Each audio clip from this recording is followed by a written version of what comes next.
कैसे समय निकालते थे पढ़ाई का? जी, सुबह उठता था 4 साढ़े 4 बजे, उसके बाद वो डो मेकिंग मैंने बोला उसमें 1-1.5 घंटा लग जाता था।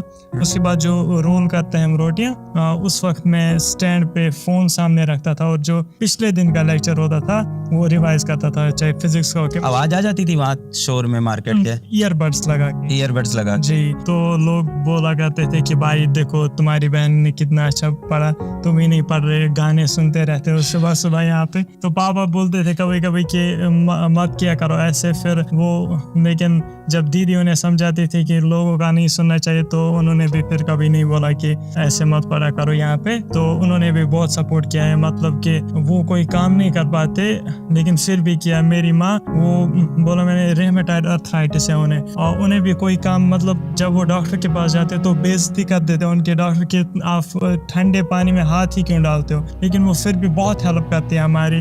पापा भी वो भी वजन नहीं उठा सकते फिर भी उठा देते हमारे लिए, वरना मुझ पे बहुत ज़्यादा प्रेशर होता, मैं कुछ नहीं कर पाता अगर उन्होंने हेल्प ना की होती। और मेरे लिए जो प्लस पॉइंट था वो थी दीदी की गाइडेंस, अगर नहीं होती तो मेरे लिए भी अनलिमिटेड रिसोर्सेज नहीं होते, मुझे भी ढूंढना पड़ता। ये मेरे लिए प्लस पॉइंट था कि मेरे पास लिमिटेड रिसोर्सेज ही मैं यूज़ कर पाता था, क्योंकि मुझे पता था कि जो दीदी बोलेगी गलत नहीं होगा मेरे लिए। जब नीट में सेलेक्ट हो तो बहुत लोग बातें भी करते थे, देखो भाई पागल हो गया है, दीवाना है, क्या करता रहता है। जो हमारे वहाँ पे पड़ोस में एक जो पटरी वाला है, रेडी वाला, अयाज अहमद, जब उससे कोई पूछता था कि ये क्या करता रहता है दिन भर यहाँ पे ईयरफोन लगे, तो वो बोलता था कि मैं डीप लव में फंस चुका है। किसे फंस गया? Deep love. Deep love? Deep love जी, देर रात फोन नहीं करता है। ओह, अच्छा, सबको लगता था तुम पढ़ाई नहीं कर रहे हो, फोन पे कहीं लगे हुए हो। हाँ, वो कहता था कि आप बताइए, सच तो नहीं है ये बात? आपको तो पता होगा। अभी नहीं बताओगे, तुम दोनों टीम कर ली होगे इसमें तो। सर मैं सच ही बोलता हूँ। सच्ची। सर पहले मैंने आपके वीडियोस देखी थी यूट्यूब पर, वहाँ पर केमिस्ट्री भी था, फिजिक्स भी था। मैंने सोचा कि कोई कैसे फिजिक्स और केमिस्ट्री दोनों पढ़ा सकता है, तो मैंने सोचा मैं इनसे नहीं पढ़ूंगी। लेकिन फिर मैं रोज कमेंट सेक्शन में देखती थी फिजिक्स वाला। मैंने सोचा एक बार जाके मैं भी देखती हूँ। फिर मैंने आपका इलेक्ट्रोस्टैटिक्स देखा, फिर मैंने अपने भाई को बोला कि अगर पढ़ना है तो इसी चैनल से पढ़ना। इसने सारा कंप्लीट किया था पहले 11th आपके लेक्चर से। पढ़ रहे थे? पहले मैंने YouTube से थोड़ा बहुत पढ़ा, लेकिन फिर बताया। हाँ, लेकिन मेरा जब 22 में नीट था तो मुझे एक फ्रेंड ने सब्सक्रिप्शन की यकीन बैच की, और मैंने वहाँ से पढ़ा। तो वो नहीं पढ़ते थे फ्रेंड जो आपके थे? उसने मेरे लिए की थी। अरे वाह, क्या नाम है फ्रेंड का? मिज़ना जावेद को बहुत थैंक यू यार, मतलब उन्होंने बहुत हेल्प मुझे भी की। टीचर्स कौन से लेने हैं उसमें, बहन जैसी है वो हमारी। वाह। फिर अर्जुना में आप पहुंचे? फिर अर्जुना से मैंने फिजिक्स और केमिस्ट्री की, और बायोलॉजी जो थी एनसीईआरटी दीदी पढ़ाती थी। उन्होंने बोला था कि बायोलॉजी में एनसीईआरटी पढ़ाते थे आपको? जी, यही पढ़ाती थी। अरे वाह। मगर फिजिक्स केमिस्ट्री में ही नहीं पढ़ाता था क्योंकि मेरा मैथ बहुत स्ट्रॉन्ग।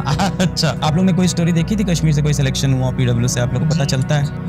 उमर का पता चला होगा, बहुत इंस्पायरिंग कहानी थी उनकी तो। बढ़िया। सो डेली प्लान का हम बोल रहे थे। हाँ, थोड़ा बताओ उधर डेली प्लान। जी, तो सुबह 4 साढ़े 4 बजे, उसके बाद तकरीबन 9 बजे तक वही नहीं, सुबह उठने से बताओ। डो मेकिंग होती थी। डो मेकिंग से सुबह आटा गूंदना, फिर वो रोल करना, ये सब सुबह 4:30 बजे। 4:30 बजे के बाद, ठीक है जी, 2-3 घंटे लग जाते थे इसमें। फिर 9 बजे, तकरीबन 9-10 बजे, मतलब टाइम तो समर्स में, विंटर्स में, लेकिन मैक्सिमम टाइम यही रहता था। 9 बजे के आसपास मार्केट निकलना पड़ता था, वहाँ पे भी सामान सजाने में, निकालने से लेकर सजाने में 1-2 घंटे जाते थे, मतलब 10-11 बजे पूरा हो जाता था। उसके बाद वापस घर आना पड़ता था। एक और किस्म की रोटी होती है उसका डो प्रिपेयर करने के लिए, और फिर मैं बैग में अपने कुछ किताबें और कॉपीज लेके जाता था वहाँ पे मार्केट में। वहाँ पे अच्छी सी जगह, मतलब कि एक अच्छा एनवायरनमेंट मैंने अपने लिए बनाया हुआ था वहाँ पे, जहाँ पे मुझे मज़ा आता था। मतलब टेबल भी बनाई थी मैंने वहाँ पे, और इसी के ऊपर यहीं कहीं? जी, यहीं पे ये है ना।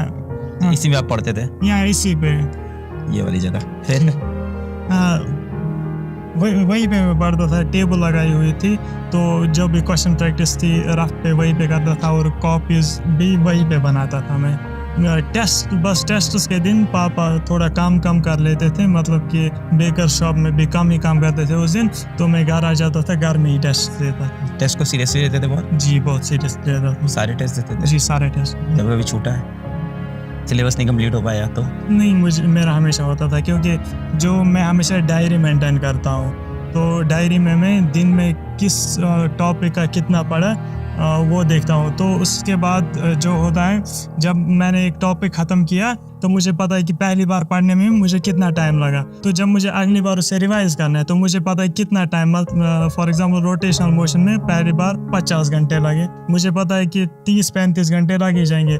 सो एक महीना अगर मैं 1 आवर पर डे, मतलब कि आइडियल स्ट्रेटजी नहीं बनती थी उससे।